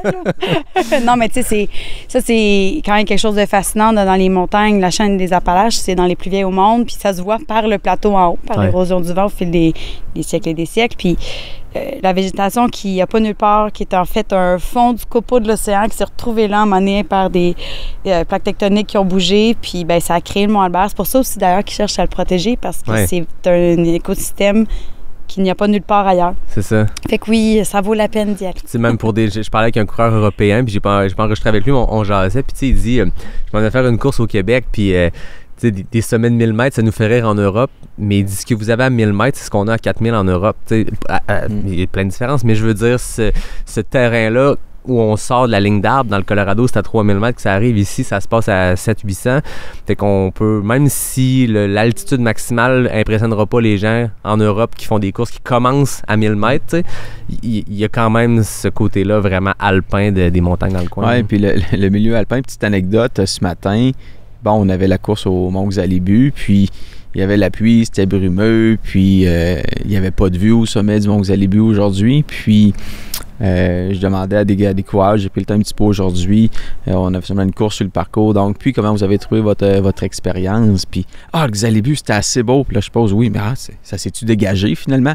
Non, mais c'était vraiment beau quand même, donc j'imagine pas leur réaction lorsqu'ils vont faire le Xalibu avec un ciel dégagé, donc je pense que les gens apprécient, comme tu dis, d'arriver en milieu alpin ou que OK, je suis à 1000 mètres d'altitude, puis là, je suis à découvert, donc c'est une belle expérience. Moi, c'était la 3e fois que je montais Xalibu tantôt. Une fois avec toi l'année passée, une fois vendredi pour prendre des images, puis dimanche. J'ai toujours pas vu qu'est-ce qu'il y a comme vue en haut de Xalibu. Mais les 2 autres fois, il y avait la rivière, tu sais, l'espèce de chute à gauche qui est magnifique quand tu montes, mais là, il y avait rien ce matin. On voyait même pas la chute, on l'entendait, c'était tout. C'est quand même dommage, mais une autre anecdote aussi, c'est des gens qui m'ont dit au village que c'était la première fois qu'ils venaient. Juste la route, quand tu arrives vraiment, tu vois Pic de l'Aube, Pic du Brûlé, puis là, déjà, c'est massif. Puis là, plus tu avances, puis là, c'est ça, Albert. Je vais monter ça, moi. Parce qu'il est tellement imposant. C'est peut-être pas plus haut, mais il est excessivement large. Puis justement, c'est la vue qu'on a en haut du Xalibu. Tu comprends à quel point il gros le bonhomme, là. Ah, c'est ça. Prendre de la place, Albert, puis il y en a plusieurs, c'est ça. Puis quand tu es au village du TCC, c'est super impressionnant. Ou au gîte, comme la photo que tu as partagée pour ceux qui l'auront vue. Ouais, il prend pas ça, il prend sa place. Là. Ah, c'est ça, c'est une bonne masse dans le paysage, puis c'est magnifique. Eric, quelque chose qui s'est passé aussi, parce que là, on va revenir, on a parlé plein de coureurs, mais ça s'est donné que j'ai parlé beaucoup avec des coureurs, des coureurs élites, des gens qui ont fait des grosses performances. Beaucoup de records du parcours qui sont tombés. En fait, le livre des records de l'UTCC a été réécrit en fin de semaine. J'ai l'impression, je ne veux pas me tromper, mais 23 hommes-femmes, c'est des nouveaux records. 45 hommes-femmes aussi. 62 femmes. Et bien là, les autres distances. En fait, toutes les distances, ben, le 26 aussi ce matin, des nouveaux records. Oui, 26 aussi. Fait que toutes les distances qui n'avaient pas été modifiées par les coyotes, toutes ces distances-là, ils ont eu des nouveaux records. Oui, puis j'en viens à la conclusion que la boîte tire moins d'énergie que la chaleur. Ouais, c'est ça. Parce que les autres éditions, bon, on a vu qui étaient des excellents temps, les anciens records, mais les dernières éditions, on avait eu 2 canicules. C'était très chaud. Donc, terrain un petit peu plus sec quand même. Puis là, ben, ce week-end, c'était la pluie qui était avec nous, mais des températures un petit peu plus fraîches. Fait que je pense que ça l'a aidé aussi à battre ces records-là. Mais j'enlève surtout rien aux personnes qui ont descendu ces records-là parce que oui, des fois, le pied reste dans la boîte, puis là, tu n'avances plus, puis ta foulée n'est pas ce qu'elle devrait être. Ça l'a ralenti les coureurs, bien entendu. Mais oui, c'est impressionnant de voir la quantité de records. Puis je pense qu'on peut aussi faire un lien. On parle souvent que le trail est en évolution au Québec. Nos coureurs, nos coureurs sont capables d'aller performer à l'international. Puis on le voit que nos gens qui viennent ici puis qui font différentes courses au Québec, c'est solide, puis le trail est en évolution, puis les temps baissent, puis les performances augmentent. Donc, je pense qu'il y a un lien à faire aussi de ce côté-là. Puis les pelotons sont profonds aussi, dans le sens où on a des distances sous le top 3, top 5. C'est du monde qui gagne peu importe où ils se pointent. Puis il y a des nouveaux noms des gens, tu sais, sur le 26 km ce matin, que j'allais vu. J'oublie le nom, puis je m'en veux, mais Laurence Beauchemin, tu sais, il y avait un gros fil, puis on regardait Mélodie Gilbert, qui est Mélodie Gilbert, puis Madison de l'équipe Dynafit. Puis il y a cette fille-là, Laurence, qui n'était pas dans les grosses pointures, les gens qu'on nomme au début des parcours, puis qui a fait une exceptionnelle performance. C'est comme, OK, un nom de plus à se rajouter dans la liste de gens à surveiller, là. Oui, puis tu sais, Yann, je sais pas si tu te rappelles aussi, Yannick, quand on parlait du fil chez les femmes aux 62 km, puis qu'on disait, oh, ça va rouler, ça va chauffer, puis que finalement, les 2 premières overall sont des femmes. Donc ça, c'est le plateau de femmes était très fort sur cette distance-là. Puis ton podium féminin dans le top 5. Juliane Fizette, solide là. C'est malade. Très fort. Là. Il y avait de la grosse compétition. Il y avait Valérie Arsenault que j'avais reçu dans l'épisode pré-UTCC qui a fait une performance sous le record du parcours elle aussi. Oui. Mais Juliane, c'est immense ce qu'elle a fait. Elle a abaissé le record général. Elle l'a emporté avec une grosse avance. Première overall, c'est immense. Hein? Puis on nomme son nom aujourd'hui, puis quand on dit que le trail est en évolution, puis est en progression, le nom qu'on dit de Juliane Fizette aujourd'hui, il n'est pas connu dans le monde du trail. Puis là, elle vient de terminer première overall du 62 km, fait qu'on voit que c'est positif. Je pense que l'avenir est belle encore pour nos coureurs du Québec. Oui, tout à fait. Puis on les incite à venir d'un chic-choc faire des courses, parce que je parlais ce matin, je vais taire les noms, mais des coureurs québécois qui veulent augmenter leur index, qui ont une vue sur les courses internationales, puis qui disaient qu'ici, c'est les meilleures places pour avoir des bons index, parce que de un, tu as des ratios de mètres de dénivelé par kilomètre qui sont immenses. Tu as des gros fields, c'est des courses qui sont somme toute rapides malgré le degré de difficulté. Quand on parle du 23, du 26, c'est des courses, quand tu regardes les temps, c'est très rapide malgré la technicité, mais beaucoup de montagnes, des fields qui sont de plus en plus profonds. Tu sais, quand tu regardes que le podium du 26 à matin, là, c'est stratosphérique, ces gars-là, là, tu sais, Josh Tremblay, Samuel Poher, Alexis Chapdelaine, c'est du gros field. Fait que bref, il y a ça en plus qui se rajoute des raisons pourquoi les gens devraient venir essayer ça. Oui, entièrement d'accord. Puis je pense que là, on a la clientèle année après année. Oui, il y en a qui reviennent, puis il y en a des nouveaux qui disent OK, moi aussi, là, j'ai besoin de ce challenge-là dans ma vie, d'aller affronter les chic-chocs. Peu importe le niveau, là, on parle élite, mais peu importe le niveau, ils veulent venir affronter notre barrière impénétrable. Oui, puis j'aimerais ça basculer sur le côté aussi inclusivité, parce que vous avez des barrières horaires qui sont généreuses. Puis ça aussi, c'est important, parce que si tu pars de l'autre bout de la province pour en faire une course qui te challenge, puis que tu te dis, les cut-offs sont serrés, sont difficiles. Est-ce que je traverse la moitié de la province pour aller faire ça, puis finalement être coupé? C'est que là, il n'y a pas ça. Tu sais, je veux dire, quand on dit que le 23, tout le monde a fini, il y avait un niveau de coureur, des gens qui commencent, des gens qui sont moins rapides, des gens plus rapides, des gens qui ont peut-être eu des journées hyper difficiles, qui ont été assis 1 heure dans un ravito, puis tout ce beau monde-là a pu se rendre à bon port dans les barrières horaires. Fait que ça fait partie de votre stratégie quand même pour attirer des gens aussi d'avoir des barrières horaires qui sont inclusives? Oui, bien en fait, c'est d'ailleurs quelque chose qu'on a eu comme réflexion en 2021, suite à la première vraie version du 113, parce qu'on se rappelle qu'en 2019, on avait aussi dû changer nos parcours. Je dis ça, mais j'étais pas là dans l'équipe, c'est juste Eric. Mais c'est ça, puis les temps étaient beaucoup trop serrés. Je pense qu'on avait 24 ou 25 heures, puis Anne Bouchard avait passé là, de justesse pour le faire. Puis moi, je pense que théoriquement, elle avait dépassé de quelques minutes, mais juste de justesse à la Cascapédia pour pouvoir poursuivre.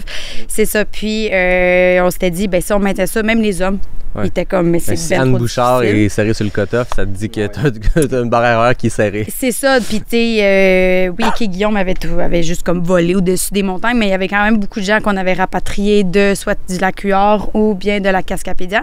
Fait qu'on s'est dit, ben de un, oui, on met des cut-offs par sécurité, puis nos équipes ne peuvent pas être en montagne pendant 8 jours, malheureusement. Il y a aussi qu'après, la logistique, ça implique qu'il faut sortir la moitié des coureurs. Il faut gérer ça aussi. Fait que ça, après ça, il y a tout ce qui est côté inclusivité. Si on avait maintenu un temps trop serré, on n'aurait jamais eu de femmes sur notre épreuve. Puis, cette année, on avait 7 femmes inscrites, si peut-être même pas 8. C'est pas tout le monde qui s'est présenté, ça arrive, des blessures et tout, mais c'est un record pour nous. On a toujours eu juste 2 inscriptions féminines. C'est une belle progression vers les longues distances chez la femme. Puis on s'entend que c'est 7 femmes sur 20, donc on est quasiment proche de la parité, tu sais, quand on regarde le fil total. C'est des bonnes nouvelles. Est-ce qu'il restait de quoi ajouter sur l'édition 2023 ou parce qu'il paraît, les rumeurs veulent qu'on aurait de quoi d'autre à dire? Ben, écoute, on a quand même eu une bonne jasette 2023, puis on sent une petite fébrilité à jaser de 2024, donc on peut basculer. Ben, basculons. Bon, Eric, tu l'as dit à l'épisode de Noël que j'avais fait en live avec Nicolas Dan, tu avais mentionné ça. Là, au moment de la diffusion de l'épisode, les coureurs qui ont fait des épreuves en fin de semaine ont reçu une infolette.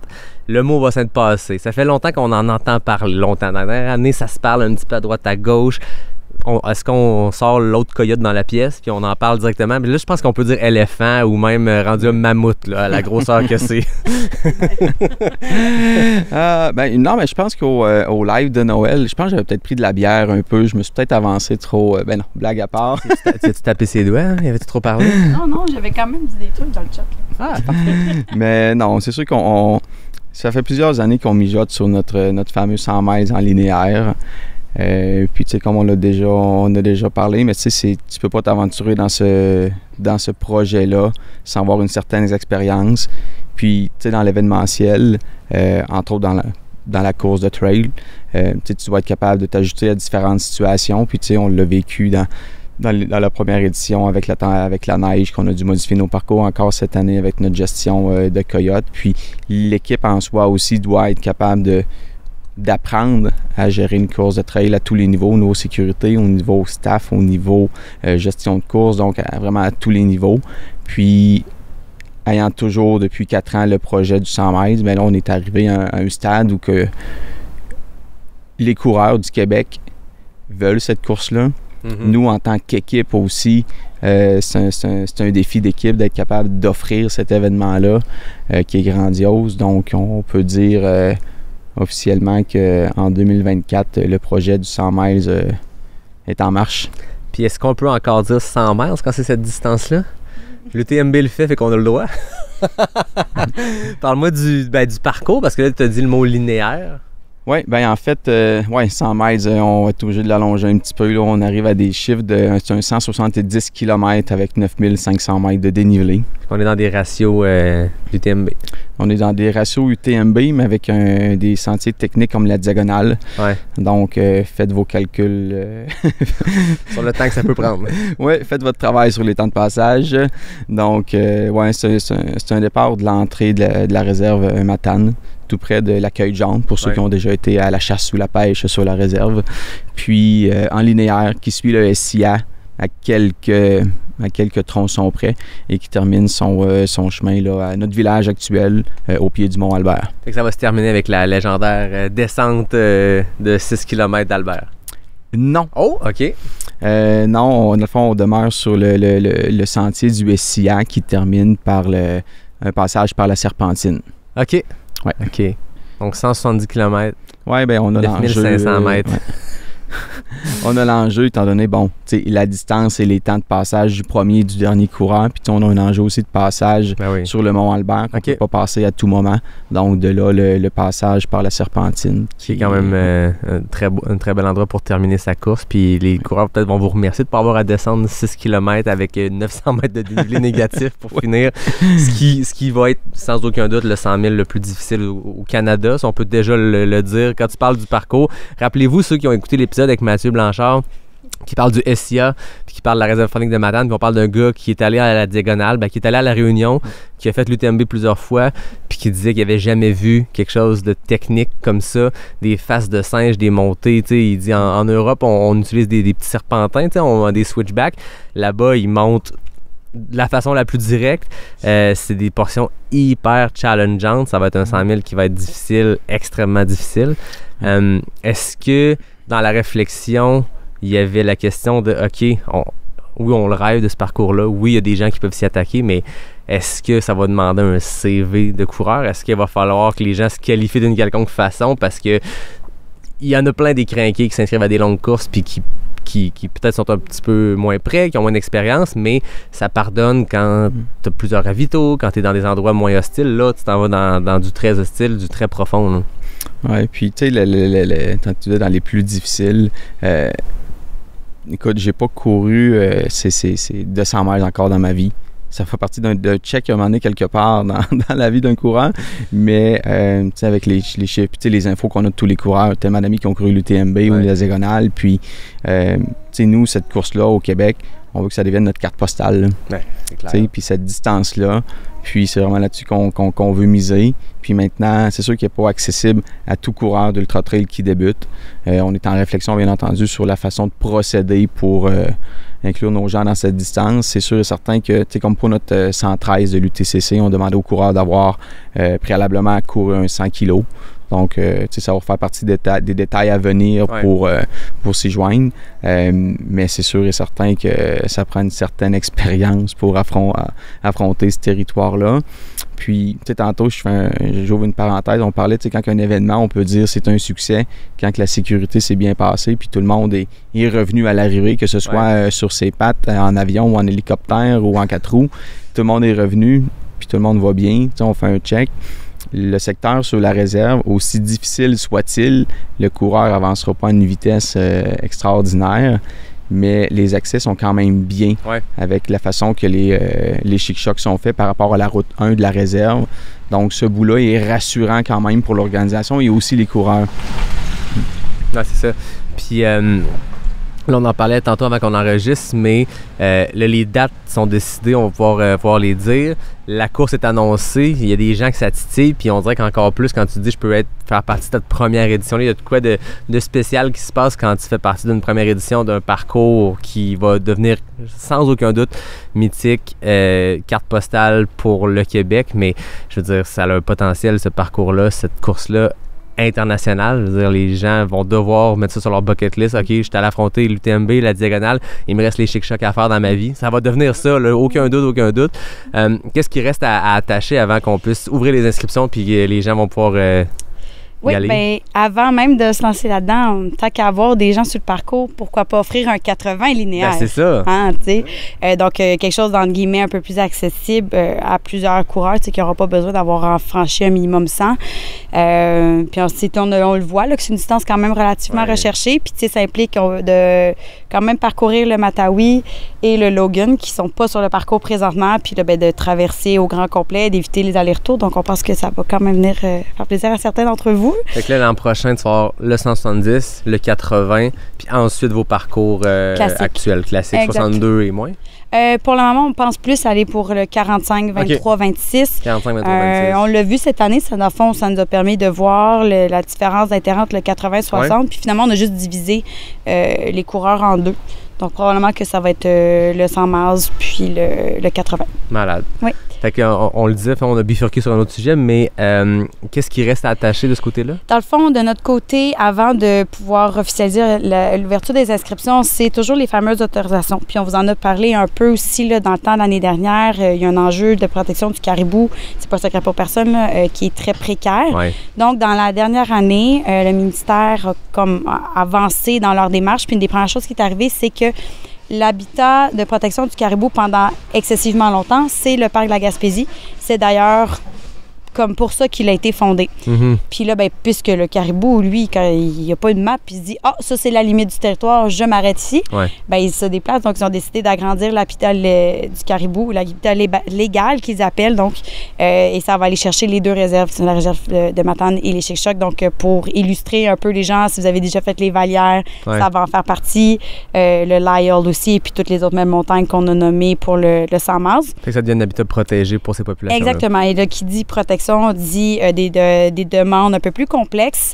Ceci étant dit, les discussions sont amorcées. On a déjà l'appui de la réserve de Matane, du SIA, du parc. Ça vient aussi prouver que, comme Éric disait, d'avoir quelques années dans la cravate, de prouver qu'est-ce qu'on était capable de faire, notre sérieux, notre professionnalisme, ben ça nous amène à des relations où tout le monde embarque dans nos idées de débiles. Ouais. Ben, franchement. Probablement, quand tu arrives, tu te dis, OK, on crée un événement, on va faire un 100 000 sur ce sentier-là qui est sur des zones protégées avec toute la complexité que ça a. C'est comme, bon, ben, allez vous faire les dents sur autre chose, puis on reviendrait. Mais là, après 4 éditions qui ont très bien été, votre réputation est faite, puis votre professionnalisme, je suppose aussi, parce que ces relations-là, ça se maintient, oui. Puis je suppose que c'est des discussions que vous avez à l'année longue avec ces organisations-là. Absolument. Donc, de les solidifier, je comprends, faciliter l'idée de fou qui est acceptée. Oui, c'est ça, exactement. On l'a prouvé. Puis, tu sais, c'est aussi toute la logistique de ravitaillement, de prouver comment on va faire ça, bien, parce que c'est le truc qui va le plus toucher ces organisations-là et qui sensiblement pourrait perturber peut-être le caribou, là, plus de va-et-vient, parce que le passage du coureur, c'est pas différent.